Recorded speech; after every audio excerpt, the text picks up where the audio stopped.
시청자 여러분 안녕하십니까. 바둑교실의 양상국입니다. 진행의 하호정입니다. 네, 얼마 전 바둑을 배우게 되면 두뇌 활동이 활발해진다라는 연구가 나왔는데요. 그렇습니다.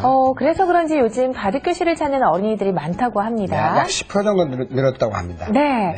자, 바둑을 가르치면 어린이들에게 도대체 구체적으로 어떤 부분이 좋아지는지 얘기해 주시면요. 저도 한 30년 이상 가르쳐봤습니다만 우선 인내력이 길러지고 추리력, 상상력은 말할 것도 없습니다.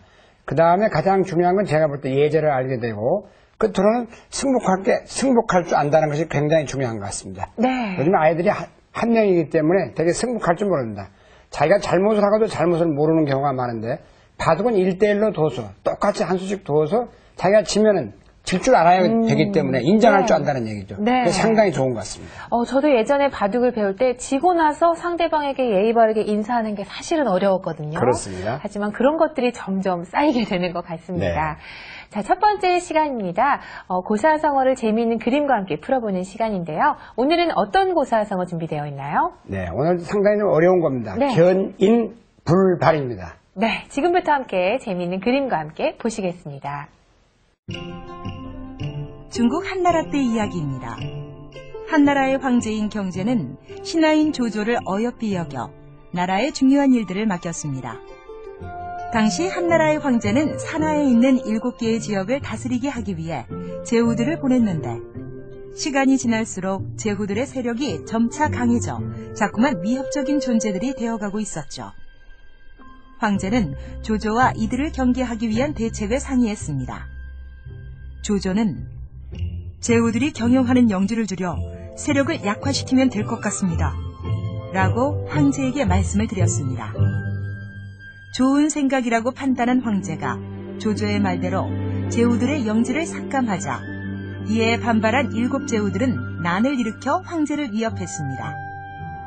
제후들의 난에 당황한 황제는 어쩔 줄을 몰라 했고 이때 평소 조조에게 원한이 있었던 원앙이라는 신하가 황제에게 말했습니다. 이번 난은 조조를 제거하여 황제의 주변을 정리하려고 한 것입니다. 조조를 죽이려 쳐들어오는 것이니 이를 해결하면 난을 일으킨 군사들이 돌아갈 것입니다. 황제는 자신의 명을 잘 따라준 충신을 죽여야 하는지 갈등을 했지만 끝내 조조를 죽이고 난을 수습하기로 결정했습니다.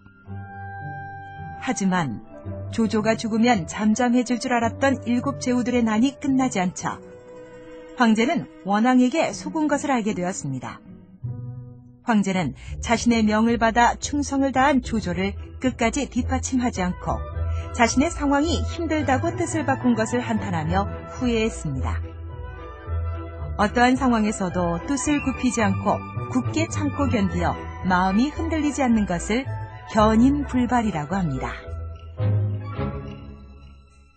네, 견인불발에 대해서 배워보았습니다. 네. 역시 바둑과 관련해서 한 말씀 부탁드리면요. 네, 바둑은 인생의 축소판이라고 합니다. 다 얘기가 되는데요. 참을 인자죠. 일단은 바둑을 인의 기도라고 합니다. 참는 것이 바둑이다. 참지 못하면 바둑은 바로 무너져버립니다. 그래서 옛말에도 백인당 중에 유퇴하라. 100번 참으면 모든 일이 평화롭다 이런 말도 있습니다. 그래서 바둑을 참는 것에 도다하기 때문에 참을성이 많이 길러집니다. 네, 바둑이 나쁘다고 해서 박차고 나갈 수도 없고요. 그렇습니다. 그렇게 인내력을 배울 수 있는 게 바로 바둑이 아닌가 싶은데요. 네, 또 이어지는 시간입니다. 역시 바둑의 기술에 대해서 본격적으로 배워보는 시간이죠. 바둑 입문 시간입니다.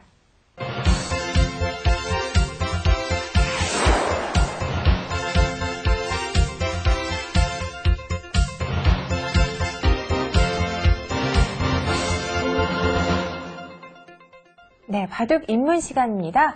오늘은 아주 여러분들이 배워놓으시면은 효과적으로 볼 수 있는 수인데요. 네. 화점을 두었을 때 걸치고 또 양걸치면서 때 또 손을 빼는 방법도 있잖아요. 네, 있습니다. 자, 그때 어떻게 대처해야 될지 사실 상당히 어렵습니다. 그 한 점을 잡힐 수도 없고 여러분들 고민하셨을 때가 많은데요. 지금부터 함께 알아보도록 하겠습니다.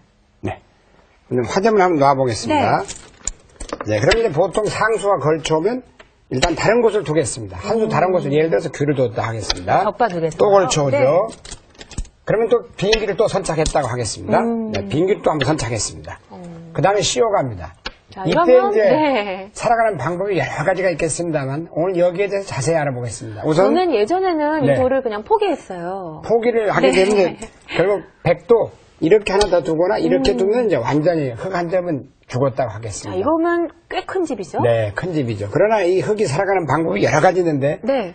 예전에는 이렇게 두는 것이 이제 가장 알기 쉬운 방법이었습니다. 아, 이게 그 다음에 이제 살아있나요? 가장 나쁜 네. 방법은 이런 방법인데, 보세요. 이렇게 해서 살아가더라도 보면 이렇게 젖혀서 막습니다. 제가 봤습니다만 이으면 또 붙입니다. 제일 나쁘게 살아가는 방법입니다. 젖히면 또 막고 이렇게 하면 호구를 치고 살아갑니다. 살아는 가는데 몰아서 이어야 되고, 좋지 않네요. 네. 또 몰면 이을 수도 없어요. 지금 이으면 치중 가서 죽습니다. 저렇게 되면 다른 것까지 선수면 살았지만 외벽이 워낙 튼튼해서 이렇게 살아가는 건 사는 것 중에서 가장 안 좋다고 할 수 있겠습니다. 네. 이제 정수가 어떻게 살아가는 방법이 좋은가 보겠습니다. 지금 이 장면에서 살아가는 방법도 옛날에는 거의 책에도 이렇게 나왔죠. 좌우 동행은 중앙에 붙이다. 네. 이렇게 하면 살아가는데 여기서도 상대방이 나를 따라 달려갑니다. 여기서도 네. 이 수만 알아두시면 안 돼요. 그 다음에 이제 맞게 되겠는데요. 자, 이렇게 올라오면 이런 경우를 많이 봤어요. 붙이는 경우. 붙이면 젖혀서 맞고, 이음은 자체가 죽어 있습니다. 나와도 뭐 별 수가 막아서 없고요. 수상되면 안 됩니다. 이쪽은 설 수가 없네요. 네, 그렇게 한다 하더라도 이 모양은 치중을 해서 막으면 젖히게 되고요. 막으면 올라와가지고 이 자체가 못 살아있죠. 네, 이렇게 되면 세 번 손 빼는 것이 허사가 됩니다. 네, 안 됩니다. 그래서 여기서는 반드시 이제 중요한 것이 이렇게 붙이면 안 되고요.